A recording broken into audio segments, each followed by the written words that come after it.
Hey man, thank you for watching part 3 of our series on story work for men outgrowing porn. Sadly, we had some recording issues with this one, so parts of this video will be audio only. However, the example of story work when Wendell shares his story was captured successfully. So bear with us on the video and enjoy the episode. Hey man, welcome to part 3 of the story group series. In this episode, you're going to learn how to write a story with story expert Marcus Spar, and then you'll hear the third installment of our series where we recorded a story group live so that you all could understand what is involved in this work. Marcus is a certified husband material coach. He was our first director of care and support and did an incredible job. Now he's running his own coaching business and his own podcast, Between the Covers. I think you guys will really enjoy his wisdom. Here we go. Welcome, Marcus. Good to see you, man. Good to be back again, Drew. Thanks for having me. You're welcome. Today, we are starting off by talking about how to write a story. Not talking about writing the entire story or autobiography of your life, although that can be extremely valuable, especially when you look at your sexual history and getting a sense of, okay, what is my sexual story? But we're talking about writing a much smaller, more focused kind of story. And you have been helping men do this at Husband Material, both in HMA and as a coach for years now. Yeah, I've kind of become an expert on the topic, I think. Exactly. And that's why I'm so excited to have you here. Marcus, what are some of the biggest mistakes people make when they start to try to write a story? Oh, some of the mistakes that I commonly see for individuals trying to write one of these stories is they do too much in like little pockets of time.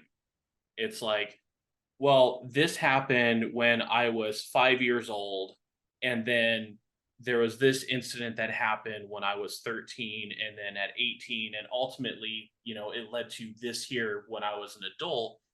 And we have a tendency to focus too much on backstory and setting the stage. It's like, for you to understand what happened over here when I was an adult, you need to understand these other three things here, and those can really detract from the actual story that we're trying to tell. It takes some of the feelings away, it takes some of the impact. It's more like explaining why I did what I did, when really we just need to get into the one specific scenario that we're wanting to talk about, what is coming up and is important for us to discuss, and just stay right there. Let us feel what happens. Let us experience what happened to you there. And don't try and justify or explain away because, oh, all of these other things happen along the way. Yeah, it's so easy to get distracted and to try to tell 5 stories at once rather than going into all of the details of just one story. And what are some of those details that people should be focused on trying to include? Well, in terms of the details, I like to encourage people to focus on two different types of details. The first one is your sensory details, and that's engaging your five senses. What do you see? What do you hear? What do you taste? What do you smell? What do you feel? An example of that, just kind of going with my own thing, is going back to a story that is centered around the house that I grew up in. Well, I remember a time when we had shag carpet in this house. And so if I am sharing this story that was around that time, then if I'm sitting on the floor, or even if I'm just sitting on a chair or the sofa and my feet are on the floor, then what did that shag carpet feel like? What were the smells in the room around you? What did you hear as this experience was going on? What can you see in just your environment, but then also in the faces or the body language of the people that you're interacting with? What can you taste? Some people are like, well, I can't really taste anything in these memories. It's like, well, if it's first thing in the morning, no one is outside of the realm of morning breath. You have that distinct tangy taste in your mouth first thing when you wake up in the morning. You think all the lovely bacteria that's doing its job in there, yet you still have that. What are you tasting? Are you nervous about something? Are you clenching? What are you feeling in your jaw? I don't know about you, but when I'm stressed, that can actually impact a lot of different things about me. I'm feeling pain in my teeth because I'm holding so much tension in my jaw. It Mhm. can even make my mouth kind of dry. So it's like I'm tasting the air around me. Why is it important to go into that level of detail? It's important to go into that level of detail because it really gets us back into that memory so that we are effectively re-experiencing it. And at the same time, we're typically writing these stories so that someone else can experience them with us. What is so commonplace for you is not necessarily going to be commonplace for someone else. Not everyone in husband material is going to have experiences with shag carpets or with this certain kind of dog that I grew up with or just with the specific family that I have. We all have these different experiences. Yeah. For example, if you are writing your story and you say, I was sexually abused, well, what does that really mean? I mean, That can be so many different things depending on your experience. Sexual exactly. abuse is so different for everyone. It looks different. Sometimes it's being forced upon you, sometimes it's grooming. Sometimes it's coming from an adult, sometimes it's coming from like an older sibling. But it's different depending on who it is, where, when, how. Right. It could be an older boy, it could be a boy who just had more knowledge than you. I would even say that early exposure to pornography is a form of sexual abuse. And when we get into those sensory details, it becomes so much more real and it Exactly. allows us to feel. I think there was another type of detail you said was really important. Yes. And the second kind of detail that is important for us to talk about are the emotional details. What were you feeling in this story when this person says that to you? How did that impact you? What feelings did you experience? How did that alter your mind during that time? Did it make you feel elated? Did it make you feel seen right before something tragic happened? Or did it demean you and make you feel invisible or unwanted? We need to have both of those because the sensory details paint the picture of where all of this was taking place, and then the emotional details come in and they let us know what's happening on the inside, and it helps us to empathize with what the storyteller is bringing to the table, because the last thing we need when we're sharing something so impactful, something traumatic, something tragic. Last thing you want is someone sitting there with their arms crossed. It's like, oh man, that really sucked. And we just feel almost violated. We share these because we want other people to hear the pain and maybe even see something that we just deemed as, oh, yeah, that was just normal. That's just what happened with my family. And be able to just look across at you and say, Drew, that shouldn't have happened. That wasn't normal. That's not how parents are supposed to act. That's not how friends treat each other. And that's the importance of those emotional details. It connects us with other people and it allows others to take a look from the outside and reveal sometimes what is more impactful, that no, that shouldn't have happened. It should have been better than what you received. And as we write these stories, I believe the level of detail should be enough to feel uncomfortable. I find that when we include those emotional details, especially the uncomfortable details that we might not want to admit to ourselves, much less share with another person, we give ourselves an opportunity to be healed, either to be wounded or to be healed. And it's scary, it's vulnerable, it's terrifying. And maybe there are some details that you're not ready to share, and that's okay. But the power of this work is in the particularity. The more we can zoom in on the particulars, the more others will be able to enter in and be with us, or maybe we were alone and powerless previously. Exactly. And I like how you do say that the power is in the particularities. I have found that to be so true, even with a story that I have shared multiple times. There's new details that are surfacing, or I'm sharing it with someone new, and they have a completely different insight. They look at it from a different angle, and it validates our stories, it validates our experiences.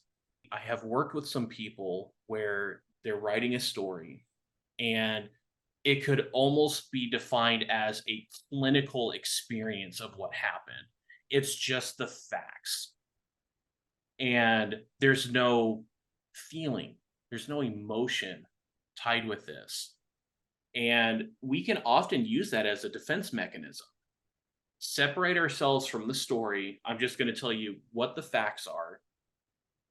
And you're giving details, yet the details without the emotional context for them, it makes it dry. It makes it difficult for other people to empathize. If there's no feelings for you to empathize with, how can we become empathetic to your Yeah. experience? Marcus, one of the biggest questions I often get is, what if I don't remember the details? What if I don't remember much of my childhood? How am I supposed to write a story about one event that seems hazy at best? That is a good and excellent question. I have been in that position. If you have experienced that kind of, say, disconnection from your own story, then you write what you know. Great example of this is I have an identical twin brother. We were commenting on this one interaction that happened, and I could swear until I'm blue in the face I was the one who did. I don't even remember what the thing was, but I was the one who did it. And as I'm sharing this story with my twin brother, he looked at me, he's like, "No, I did that." Well, we have two different stories on the exact same experience. One of us did it, but neither one of us can really remember who did this thing. And that's not what's important. What's important is what you remember. Go with what you remember, go with what you know. And if you are hazy on some of the details, then don't stress about those details. Just go with what you can recall, and don't try and fill in the gaps too much. Just write what's right. And you want to write what felt true, Exactly. because that's what our bodies remember. That's what we carry with us into adulthood, not the objective facts of what happened, but what felt true. So, for example, if I moved away from a group of friends and I thought they didn't really care about me, well, maybe they did care about me and they never told me, but that doesn't matter. Or maybe we did have a goodbye party, but I barely remember it at all. When we're writing a story, we don't need to treat it like a scientific report. We need to treat it like a novel. And that might sound a little bit weird because I'm asking you to write something kind of fictional. Well, the point is not to just make up stuff, but the point is to bring color and life so that it feels real. Exactly. How many of you have connected with a story that you've read? We're talking autobiographies or biographies. We're talking fiction. We're talking thrillers, whatever it is. When you emotionally connect with the main character or the protagonist of the story, it has so much more of an impact on you. And I love that about just storytelling in general. It brings us into this experience and we live it with them. It's why storytelling has been so impactful and a part of almost every ancient culture. It's how we learn, it's how we bond. I honestly would love to see more people going back to how it was in the day when everyone's sitting around a campfire and they're just swapping stories, because that was how we learned about the world around us. We learned about what was dangerous. We learned about what was important within that culture, within just that group of people. And it was how we built that community. And yet, because so many of us are afraid of what can happen when we share our story, which absolutely is a valid concern. You have to share the story with someone that you trust, someone you know is going to honor it and keep it safe. And if we keep our stories to ourselves, we are not just losing out on the healing that we can experience, but the healing that can happen within the community around us as a whole. That's so true. And we got to capture a little bit of that and put our own experience of doing story work as a group into this series. So you guys get to see some great examples of what that actually looks like. Marcus, what is your best advice for somebody who's just getting started on writing one of their stories? I would say my best advice for someone who's just starting to write their story is don't get stuck in your head. Don't overthink it. Write what feels right and write from what you know. And as I shared earlier on, don't jump from memory to memory to memory just to explain this one that I'm trying to talk about. Stick with that one memory and let others experience it. They don't need all the backstory. And that might come out in the processing. Exactly. Maybe as people ask questions, you might be able to highlight different things. The power is in the particularity. So stay focused, go with your gut, get out of your head, get into your body, into your feelings. And you might even want to just free write. I mean, that's a great strategy too. Free writing means you put your pencil or your pen on the paper and you just go. You don't stop. You let whatever comes out come out. And then later you can focus on the editing. Yeah, I've heard people refer to a free write as the vomit draft. You Yeah. just vomit everything out, and then you can go through and find the things that you can then focus on. Awesome. Sometimes you need to get that out. Sometimes you need to get all of the scrambling in your brain out on paper in order to find what truly needs to be focused on. Exactly. And if you would like help in writing one of your stories, go down to the show notes in the description for this episode, and you'll see a number of options from getting help straight from me or Marcus, one of our private groups, or in Husband Material Academy, where we are doing this work every week. Now, at this point in the episode, just like we did for part 1 and part 2, we're going to transition into giving you an example of what this really looks like, as Wendell Moss shares a deeply vulnerable story, including sexual secrets that take a lot of courage to reveal. And as always with story work, I encourage you to consider what might be coming up for you. What parts of his story might relate to yours, and what can you learn? Now you're about to hear the third part of the story group we recorded. Here it goes. When I think of my story around sex and development, I'm reminded of the longing and the desire that has existed in me from such a young age. Sex was a topic not much discussed in my home. Sex was something I heard about from friends and talked about sometimes among cousins. My brother and I shared a bedroom that was only a few feet across the hall from my parents. I never went to sleep right away, and I'd often wake easily in the middle of the night to the slightest noise. I remember on a particular night where I heard noises coming from my parents' room. I heard a moaning from a voice that was clearly my mom's voice. I heard nothing else. I recalling feeling terrified and disturbed by what I was hearing. I so longed to go in and rescue her from what I thought was harm being brought by my dad. I went to sleep eventually, never bringing up what I'd heard that night. My intuition was that it was sex that my parents were having. From what I heard, it was frightening, but it added to my confusion about sex because of what I was currently experiencing from my own abuse and was taking place by my friend. With Bernard, my abuser, I recall so much desiring to be loved and liked.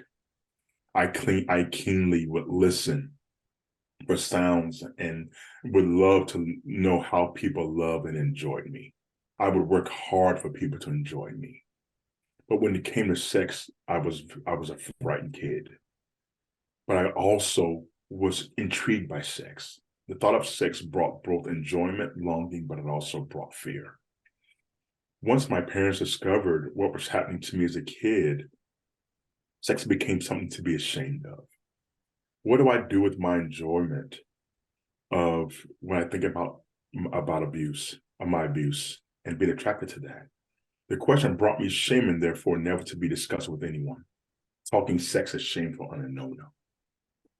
At age 11, I was invited by two girls to watch pornography.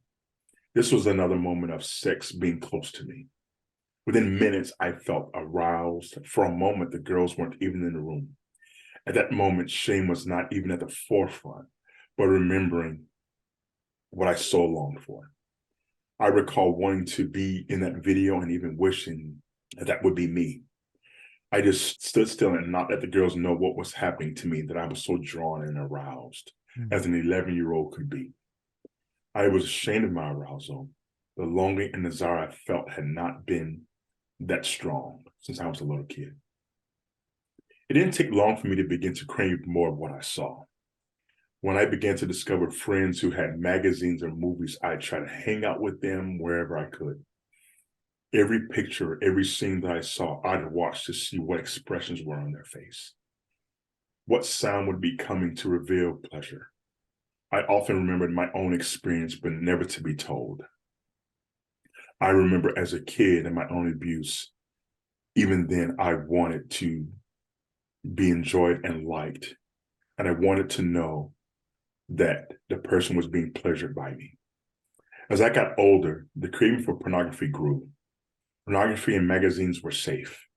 Internally, sex scared me, and I could never admit it. It meant that it did. Further shame would come. Pornography continued to be my teacher and a safe haven to be sexual. It elicited a longing and desiring deep within me that no one else was allowed to see. As I got into high school, sex was still just as frightening. By that time, I had learned how to cover well my fears, shame, and ambivalence around it. When hearing stories from high school and college teammates about their sexual encounters, much shame and fear would arise, always waiting for the question, what about you, Wendell? I'd never heard the courage to say, I have not had sex. Would I be seen as gay or strange if I admitted that I was fearful? One particular night during college, I was invited to come to one of my college football teammates' room at 2 a.m. in the morning. As I stepped into the room, I saw that an orgy was taking place. My heart dropped. Fear covered me. I wanted to flee immediately. If I stay, I'll be exposed. If I go, I'll be considered strange and questioned. It was a moment of painful dilemma. I stayed and pretended to enjoy what was happening and allowed myself to be even fondled before coming up with a lie that I had just been with someone and that I was done, and that got me the pass to leave. No one knew of the fear and shame, but even more, the desire and longing I so desired, but it had only been triggered by pornography and my own abuse. What often went through my heart was, what if my friends really knew my story?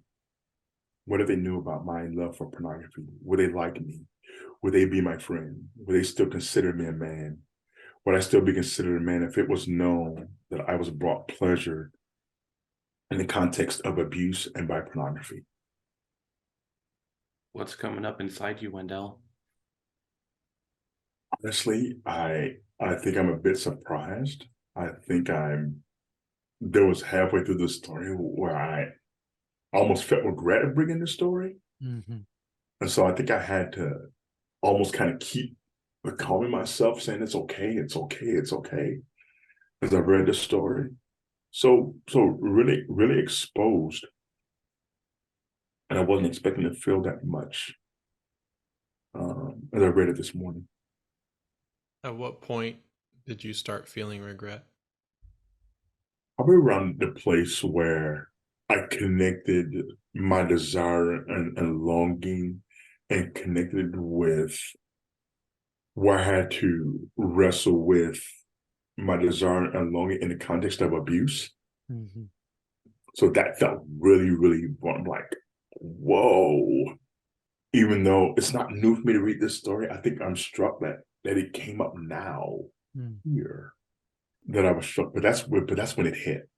A lot of my work was so much having to grapple with where I had to admit that, man, that there was a sense of pleasure even in the context of abuse. Like that was a lot of the work that I had to really grapple with. So, and it's a complex piece. So I think somewhere I almost felt like, is that too much for this? Mm. I think that came too. Mm. So I'm going, oh, wait a minute. I should stop with the old story, the other story. So, yeah. Sounds like a lot of ambivalence. Oh, tons. Tons. I would even dare say that towards the end of your story, as you're describing this orgy that's taking place in college, it was that same exposure. Like, what if they find out about how scared I am of sex, Yeah. but then also how drawn I am towards it, especially in this realm of being abused? Mhm. And here you are speaking that and feeling that same exposure. Yeah. Oh, thank you, Marcus. It does feel like it's like this big ball Mm. that just kind of sits here because that moment that you bring up, I mean, like that's always a part of the story where I still feel overwhelmed even when I tell that part of the story because when I walk in that room, I mean, because it makes it complex. Like I played football in college, and so that was kind of I was supposed to just because of reputation, I was supposed to walk in that room, and yes, Mm. but to walk in that room and be terrified. I was like, oh, that's obviously part of the story that I never look forward to getting to. I never look forward to getting to that door. Mm. Mm. But it as well put Marcus. Wendell, I'm just struck by the humanity of this story. This is a deeply human, you talked about your sexual emotions of, there being mystery, there being enjoyment, there being longing, there being fear, there being shame, there being confusion. Literally, it's almost like a Jackson Pollock painting. It's just, there's so much stuff there. And the one thing that this kind of starts with is twofold. Number one, there's silence around sexuality for you. And I know many of us share that same grief and that same harm, Mhm. but there wasn't silence. Well said. There were the noises from the bedroom. Yeah. Yeah. And you Yeah. used the line in the story I'm just very curious about. What sound would be coming to reveal pleasure? Yeah. I remember laying there in as a kid, hearing the sounds. Mhm. And again, of knowing theoretically, because I was a kid who would just walk in sometimes. Yeah.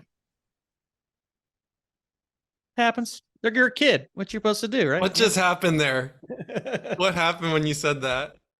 Part of it feels like there's a part of me that feels it almost feels like I kind of adore it, like because I Yeah. was that kind of kid, like Curious, yeah. like I would just walk in, I wouldn't open the door, and I would walk in on my parents, and it was like, oops. So part of me Yeah. really laughs. Yeah.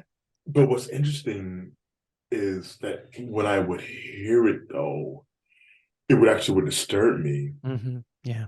because I took it as because my father could be violent at times, and so I didn't know if it was something happening, but I think I knew what was happening.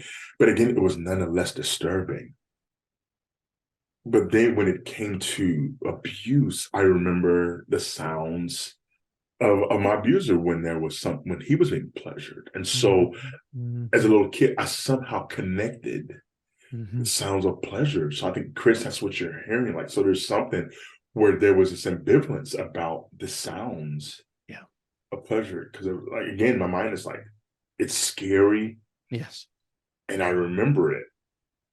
So yeah, so I think it's what you hear, Chris, when that line it feels really, really loaded. And there's also the duality of, the porn and then the embodied sexuality is that in the porn, there's sounds of pleasure, and yet those feel comforting, safe. They're usable, functional. They're not harmful. And yet all these questions about sexual identity, are you gay? What's wrong with you? Yeah. Those, and then I can only imagine the sounds of walking in on that orgy. I mean, you're walking into is like your worst nightmare and your living fantasy in that same moment. Here my sexual worlds collide. I just felt that in the way you were talking about that experience. And you stayed, but you were reluctant. You got out of there as soon as you could. Yeah. Tell me more about that. Where are you? Chris, when I think about walking to the room, it's something you said that actually never really picked up on for some reason. But when you said, like when I walked into the room, there was a sense of fear. For some reason, when you said there was also kind of the fantasy kind of live, like actually becomes more terrifying. Yeah. Oh yeah. Because I can't perform like that. No.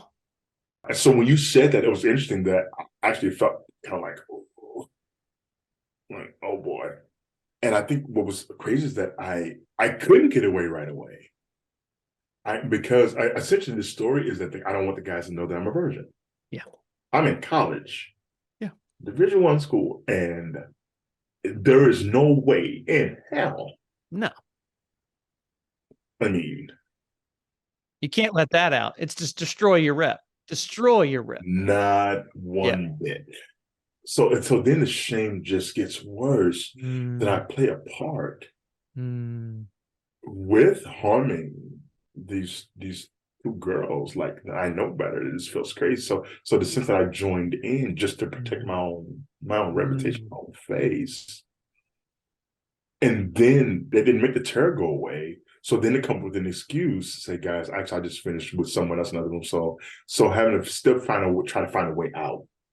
I think I was still there for at least a half hour. Yeah. But I was clearly still the first one to leave. But when I left, I mean, I could not wait to get out of the room. It sounds like your desire to be liked and to be enjoyed was keeping you there. And it even made me join in. I feel some grace there. And yet I also feel the grief. Like, I joined in something that was doing harm. Wendell, I want to bless your fear. I want to bless the way that your fear was trying to protect you and to protect those girls. And even long ago to protect your mom. Honestly, and I think I've read this story maybe 3 or 4 times. I don't think I blessed the fear. So I think that's what's striking me right now. I don't think I blessed the fear. There's a lot of tension there, which makes that room so overwhelming. Yeah. Oh yeah. Like it's crazy. Yeah. Yeah. You all kind of helped me to come back, I think specifically just how terrifying that room was. Mm-hmm. And I wonder if it reminded you of just walking into another room, like you used to just walk in. You know, when I think about walking into my parents' room, I mean, there's something that felt like I said, it makes me kind of laugh and smile. Like there's kind of my nickname was Bam Bam, so and because I would destroy your toys, but so there's something about Bam Bam that feels like, you know, you little rascal, you walk into your parents' room and open it. Mm. But I also recall feeling like the last time it happened, I walked in, I went back in the room, my father came outside and he just looked at me and he goes, "Did you like what you saw?" Mm. And I remember I didn't say a word. I didn't even answer him. And so even when I say that, even I feel my body change, like it no longer is cute. It becomes shameful that I walked in. So that actually just came back as I was telling you. Yeah. That question feels like it's echoing into that college dorm room. Oh, you better believe it. Oh man. Like what you saw. Oof. And it was that same silence came up when you had to admit to yourself that you didn't enjoy what you were seeing. That feels really true. That feels really true, Marcus. How's your heart, Wendell? I right now, honestly, I'm surprised. It feels full, and I feel a lot of grief, and yet I feel really grateful. Mm. I really do. I think one of the things I love about this work is to tell a story and only show that you're never done. Mm-hmm. Yes. So to have you three guys take me to some places that, okay, like damn. Yeah. All right. We're going there. Okay, Yeah. the last group didn't go there, Yeah. but it just so I'm grateful, guys. Thank you. Well, thank you so much for sharing, Wendell. Thank you, guys. Thank you. Is there anything you would like to say to your younger self? Yeah, I think if I want to listen to Little Bam Bam, I just go, yeah, little fella, I love your curiosity. Mm. Mm. And there's something like, I love you, little rascal. Mm. Yeah. there's something about. Brother, we see it in your face. Your face lights up when you talk about that curiosity. I mean, it's pure joy because you're innocent and you're just wanting the silence to end. And like, will somebody tell me? I'm here. And that feels really true, Chris. Yeah. Like, hey, I'm here. Anytime y'all want to let me know what's going on, I'm here. I don't mean any harm by it. I'm just here. You know what I'm saying? Yeah. Yeah. It's beautiful. It's beautiful, man. Beautiful. Well, of course, I told a story to Dan. And then one time he gave me a look and he goes, "How many doors did you walk into?" And I said, well, probably a nice handful. Yeah. But of course, Dan being Dan was like, "Weren't you curious? Like, were those doors able to be locked?" Yeah. Yeah. And he goes, wouldn't they learn? I'm like, "Oh, Dan, come on, dude, what are you doing?" It was like, do I tell this story? Is there something good here? And to be able to celebrate that curiosity Drew, your invitation to that as well, because that is what I take away from this story is there's a goodness there. In the midst of the fear, there's a goodness. There's a curiosity. Yeah. And how redemptive that now you are courageously walking through these doors into these rooms, Yeah. bringing light and your voice and your heart. It's just amazing. Thank you. Thanks, guys. Thank you. And that's it for part 3 of our series on story work for men outgrowing porn. If you would like to do this work with a certified husband material coach like me or Marcus Spar, please go down to the link in the show notes where you can apply to join a husband material group. You can join at husbandmaterial.com/group, or you can wait for the next opening of Husband Material Academy, where we are doing this work every week on Tuesdays, actually twice a day on Tuesdays. And if you are watching this during the month of April, we've got our Spring Story Challenge going on right now in the Husband Material community, where we are writing and responding to stories like this every day. Even if you've already done a tremendous amount of story work already, this can still help you because our stories never end. There's always more to discover and there's always more to heal. There's always greater freedom that we can arrive at as we continue to process our stories.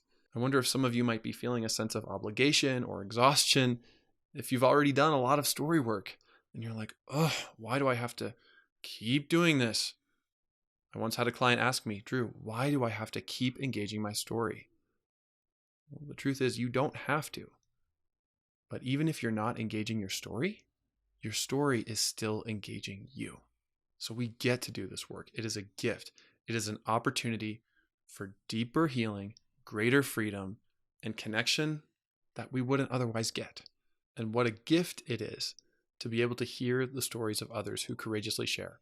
So, next week, the last part of this series, you will learn how to respond to someone else's story and hear an unbelievable story from Marcus Spar himself. Always remember, you are God's beloved son. In you, he is well pleased.